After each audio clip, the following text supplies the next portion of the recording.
Perang, sebuah kata yang bagi kita di sini terasa sangat mengasihkan. Sebab cuma permainan, cuma game yang bisa kita lakukan kapan saja kalau kita mau. Bahkan, permainan ini bisa menghabiskan waktu kita berjam-jam di depan layar ponsel, laptop, atau komputer sambil menikmati cemilan dan minuman yang lezat. Sementara,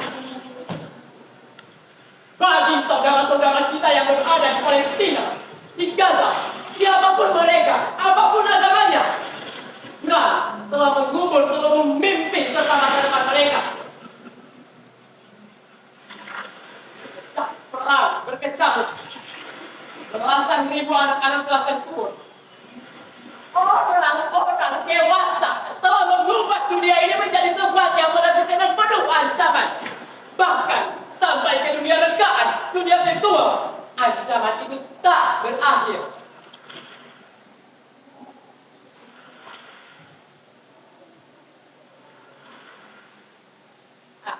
Aku mendapatkan perahu itu beberapa mil dari sini. Berhari-hari aku menyusuri pantai, mencari perahu-perahu lain yang sudah tidak terpakai lagi.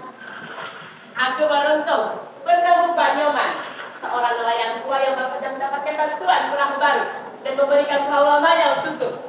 Dengan dibantu Pak Nyoman, aku menyusuri lautan Karo hingga sampai ke tempat ini. Dengan perahu inilah maksudku, aku dan teman-temanku, Made, Joshua, Christine, Ali, Harun, Butet, dan juga Meli akan pergi ke tempat yang jauh sekali. Mungkin kalau kalian diam-diam bertanya, mengapa sekarang aku sendirian? Di mana teman-temanku itu? Sabarlah, pelan-pelan kalian akan mengenal mereka.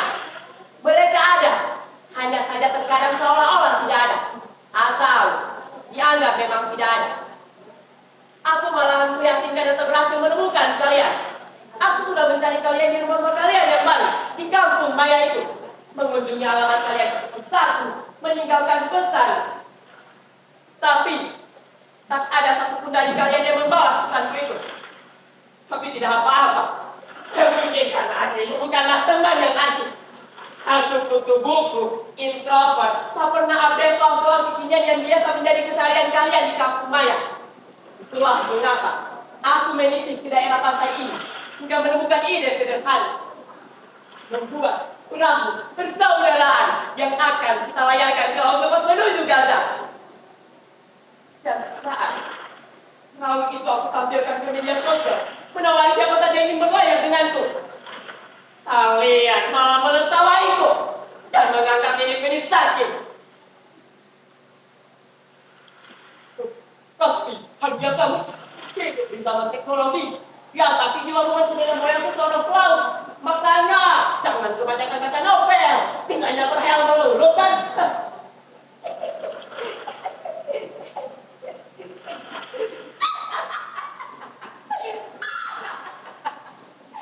Itu perahu buat lanjut aja coba.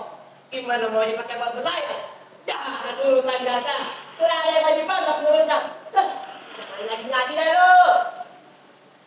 Ya, seperti itulah kalian menanggapi ajakanku.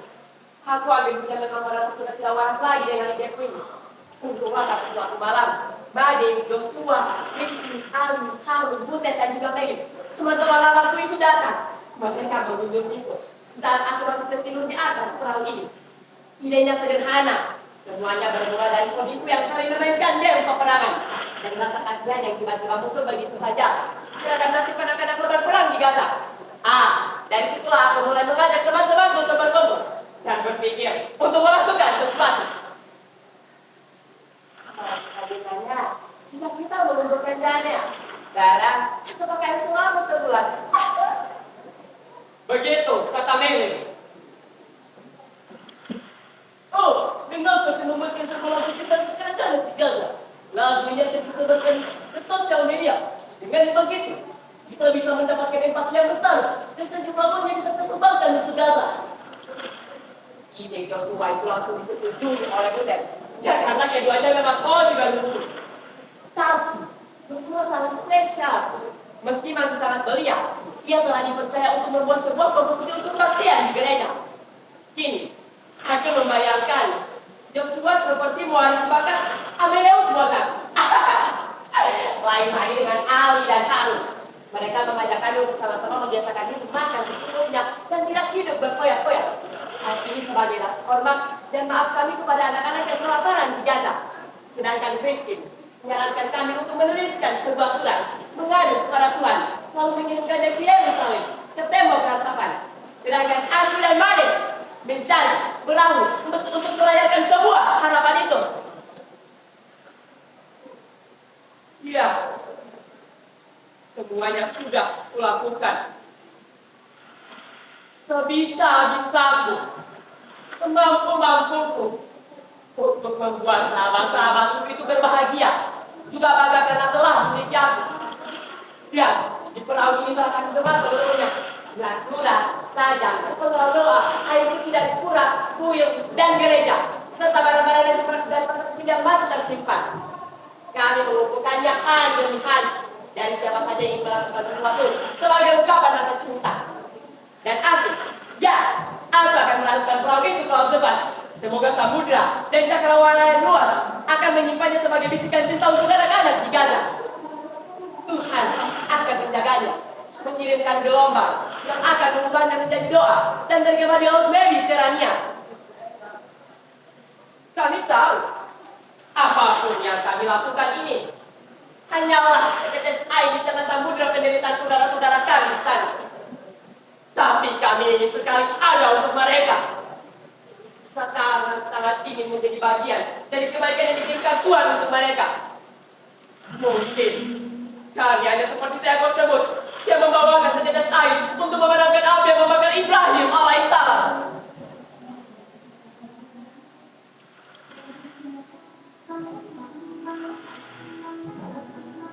Badai, kau sudah siap? Kita akan melaut. Laut ini telah memeriksa dengan sangat teliti. Oh ya, aku juga sedang memakan es dari pulau pesananmu. Kau tahu khawatir, saat ini masih cekatan seperti dulu. Hei, Joshua, Christine, mengapa kalian saja di situ? Ayo, kembalilah. Lihat, surat-surat untuk Tuhan telah dikumpulkan. Sebagian telah aku kirimkan melalui pos. Dan inilah sisanya yang akan kita bawa pergi berlayar. Oh iya, kondisi kesukaan kalian berdua tidak sudah ke bawah. Kalian tinggal liburan saja di sana dan menikmati ceritanya. Sudah, sahabatku yang cantik dan tampan. Ali, Harun, maafkan aku sahabatku. Aku kamu bawa ramelmu. Aku pikir kita tak akan menggunakannya lagi. Pulang, ada yang perlu tahu dan dengan senjata kamu itu. Karena kita akan berada di tengah lautan. Melihat matahari timbul dan bergelap, kita minta yang cemerlang gambaran doa malam. Kau selalu berdoa baru dan kau Ali, kau akan mengaju untuk menjaga kita dari segala hal yang buruk dan jahat. Buset! Oh Rasma, lama kali aku dengar kau bernyanyi. Kau masih saja berlalu seperti menyanyi rock and roll rupanya. Oh iya, tugas bunyi perahu itu hanyalah bernyanyi. Sepakatkan kau? Apa? Catur? Jangan kau lakukan itu. Aku sedang menyiapkannya di perahu itu. Tapi kau harus janji. Kita main saja secara sportif. Jangan kau pakai cara menangkap bola ya. Hei, ada apa ini? Kenapa? Kau saja di dengan kita. Siapa yang akan menyiapkan kebutuhan sehari-hari kita di sana? Kamu kan tahu, kami semua tak ada yang manajemen apalagi akuntansi. Bagaimana? Kalau ada orang asing yang tiba-tiba datang mampir di perahu kita, lalu menanyakan ini dan itu. Ayolah Melin, hanya kau yang menguasai bahasa Inggris, Prancis, Jerman, juga Rusia. Ayolah, ikutlah dengan kita. Apa? Kau akan ikut dengan orang tuamu ke Australia?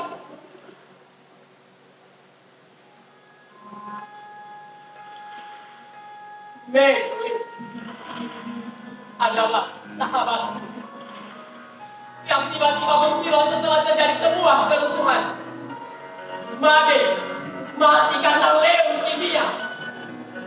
Dia tak tertolong karena ayahnya dengan seorang nelayan. Panggoman yang memberikan perahu itu untukku. Butet juga sudah tidak ada. Dia menjadi korban saat terjadi perkelahian antara dua kelompok pemuda di kota kami. Ali dan Harun. Keduanya terkenal dalam sebuah olimpiade matematika untuk siswa sekolah dasar. Setahun setelah mereka kembali ke negerinya, aku sempat melihat keduanya tertembak di dada saat sedang menghadap saudara dengan katapelnya. Joshua, Christine, mereka berdua ikut terkubur dalam reruntuhan gedung yang hancur karena ledakan bom.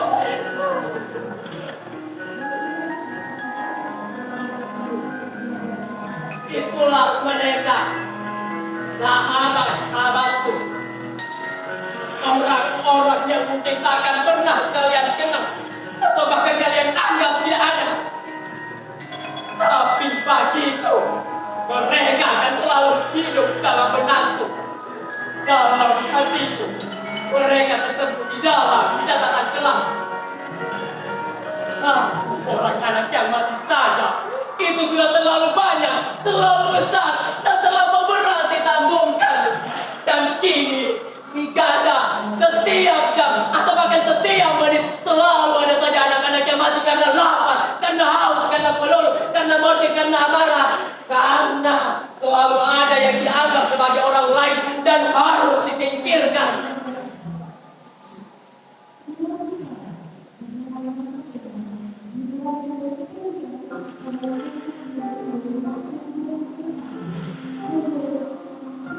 Benda-benda ini aku dapatkan dari sahabat-sahabatku tadi. Mereka mendatangi ke dalam mimpi. Di sana, kami mempunyai sebuah perahu yang dipenuhi dengan mainan, serta boneka. Dengan perahu itu kami akan ke samudra. Kami seperti sebuah tujuh dengan sebentar kegelapan. Setiap hari, sepulang sekolah, atau di hari libur seperti ini, aku selalu menanti perahu ini. Bukan aku saja itu akan bisa menyenangkan anak-anak di Gaza. Aku membayangkan mereka akan tersebut dan menuntut saat menerimanya.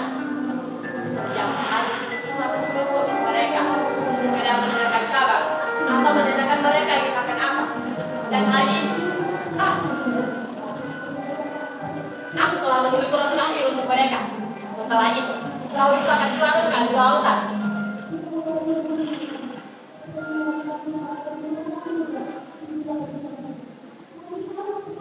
Tuhan, tolong kirimkan kedua tanganku ini ke Gaza, agar aku bisa selalu memeluk saudara-saudaraku yang ada di sana. Tolong kirimkan kedua kakiku ini ke Gaza, agar aku bisa menopang saudara-saudaraku yang terkapar di kota-kota yang telah hancur terbakar. Tolong kirimkan sepasang mataku ini ke Gaza, agar aku bisa menggantikan mata anak-anak yang menangis karena ketakutan dan kehilangan. Tolong kirimkan dadaku ini ke Gaza, agar bisa menjadi perisai bagi anak-anak yang diburu mortir dan peluru.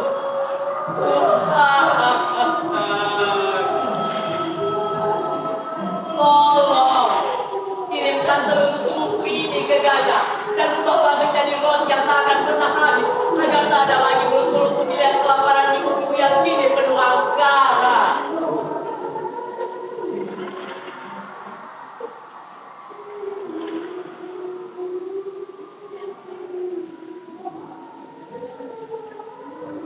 Apa? Kalian menanyakan aku siapa? Namaku Yusuf.